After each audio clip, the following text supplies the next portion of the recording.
Je parachute dans ce monde de traders, de trading. Bon, ce n'est pas les gars qui tradent le forex, les monnaies, les devises. Non, rien à voir. C'est un autre monde. Un monde opaque, un monde de puissance, un monde où les acteurs se constituent en entités pour dominer, contrôler les flux et maîtriser les chaînes d'approvisionnement. C'est vrai, ce thème résume un peu mon parcours, dépendance, maîtrise, ensuite puissance, parce que à la fin du compte, c'est l'objectif que nous visons au quotidien, dans nos combats, lorsque nous menons nos projets, lorsque nous faisons face aujourd'hui aux situations que vive notre continent. Moi, j'essaie de penser à chaque fois que je suis redevable de quelque chose, redevable parce que derrière, je suis en train de faire une continuité de ce que d'autres ont déjà posé comme base et laisser un bout pour que la génération future aussi puisse continuer.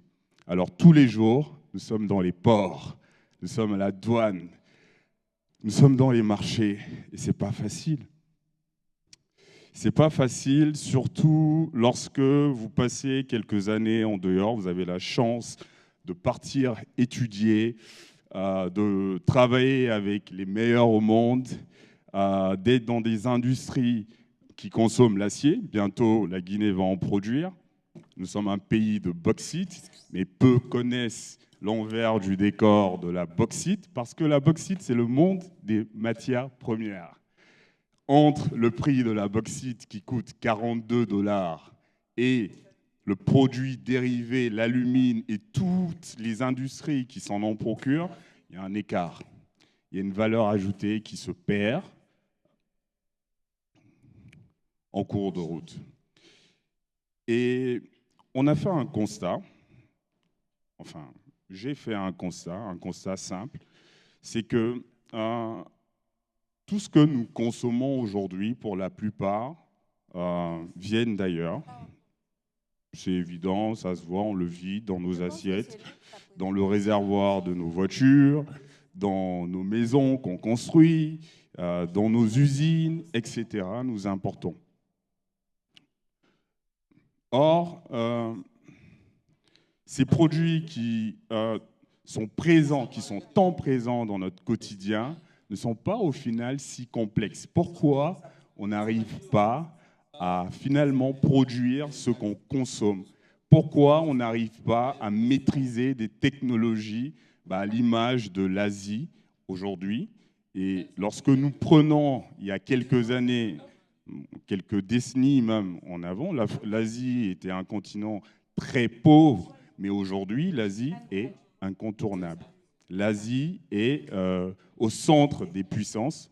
L'Asie est à la croisée des différents enjeux technologiques. Aujourd'hui, on peut parler avec les Asiatiques de batteries, de voitures électriques, etc., etc. Et ça, derrière, ce sont des chaînes de valeur.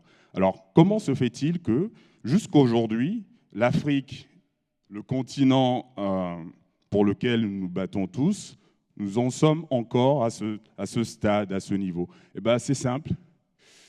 C'est parce que nous ne formons pas, nous n'éduquons pas des acteurs qui sont capables de créer des industries à même de rivaliser avec les grands de ce monde, à même de rivaliser sur les marchés internationaux.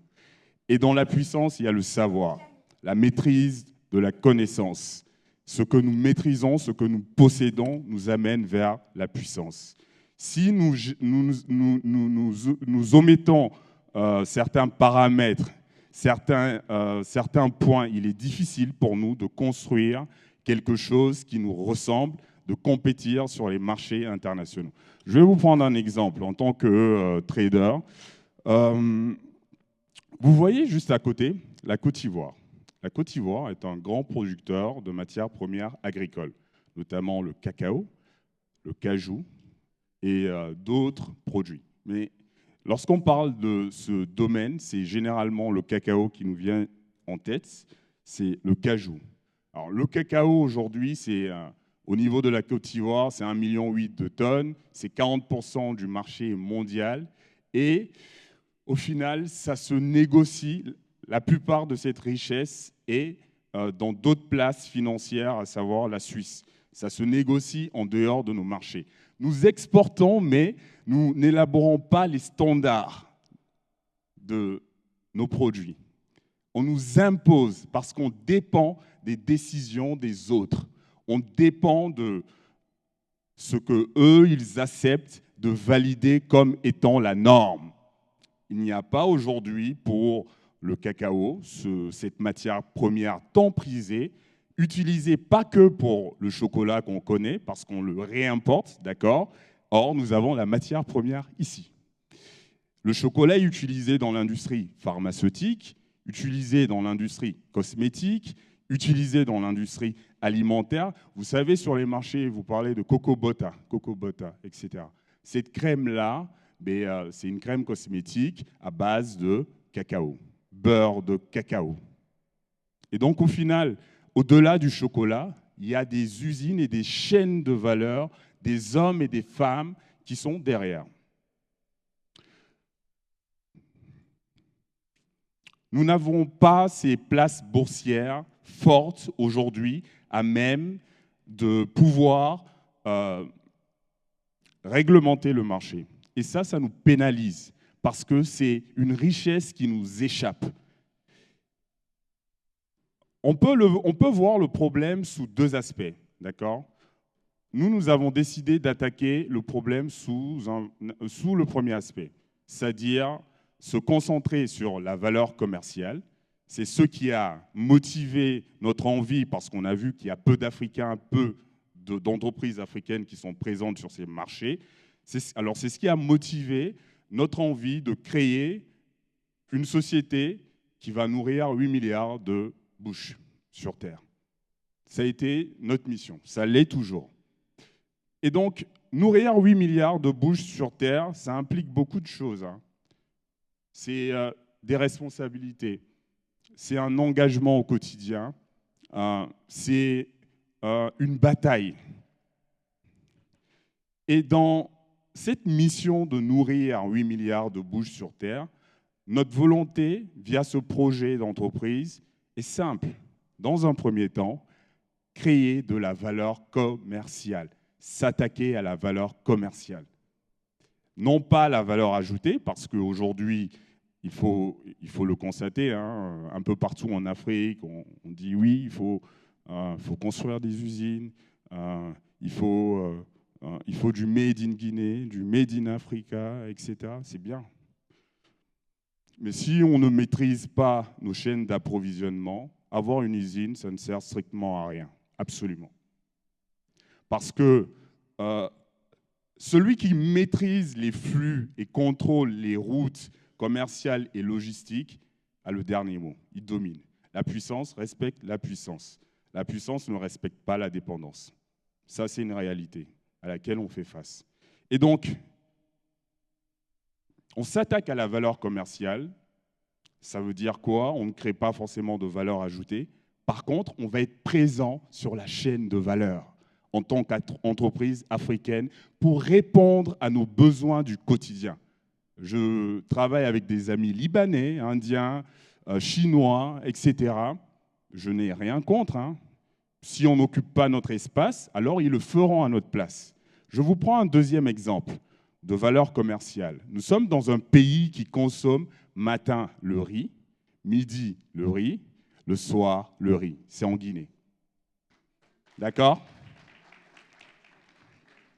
Ça fait partie de notre habitude, de nos habitudes alimentaires. Et donc, le riz, au final, est importé. Pendant longtemps, il y a des initiatives dans ce sens, je le vois, je l'observe, mais elles ne sont pas suffisantes. Le riz est importé. Qui l'importe? Alors, c'est cet ami indien qui va faire travailler ces agriculteurs dans leurs champs, qui vont transporter d'accord? C'est de la valeur qui se crée. Lorsqu'ils finissent de transporter le riz, ils ramènent le riz à l'usine. Les ingénieurs décortiquent, s'assurent que les machines tournent 24 sur 24, vont stocker ensuite le riz, vont l'empacter, vont le charger dans le navire et vont l'expédier vers nos différents ports. Et ça, c'est toujours l'ami indien. Et lorsqu'il arrive au port de Conakry, il débarque lui-même et il va vendre au grossiste à Madina, lui-même. Et à aucun moment, une entreprise africaine est intervenue. À aucun moment. Nous avons décidé de faire l'inverse. Nous sommes conscients que, à terme, nous devons créer de la valeur ajoutée, mais avant de créer de la valeur ajoutée, nous commençons par créer de la valeur commerciale, s'attaquer à ce marché mondial où les décisions se prennent, nos décisions, nos vies sont gérées par ces acteurs-là. Parce que lorsqu'on décide de ne pas approvisionner le pays en telle ou telle denrée, mais on subit au final.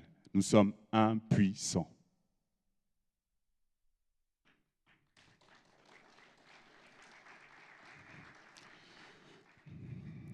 Et au quotidien, c'est ce combat que nous menons.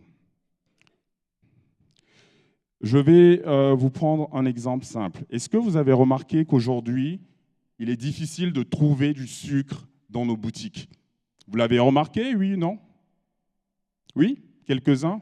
Il est difficile de trouver des pâtes alimentaires dans nos boutiques. Bon, ce n'est pas pour autant des produits complexes à fabriquer, à produire, d'accord?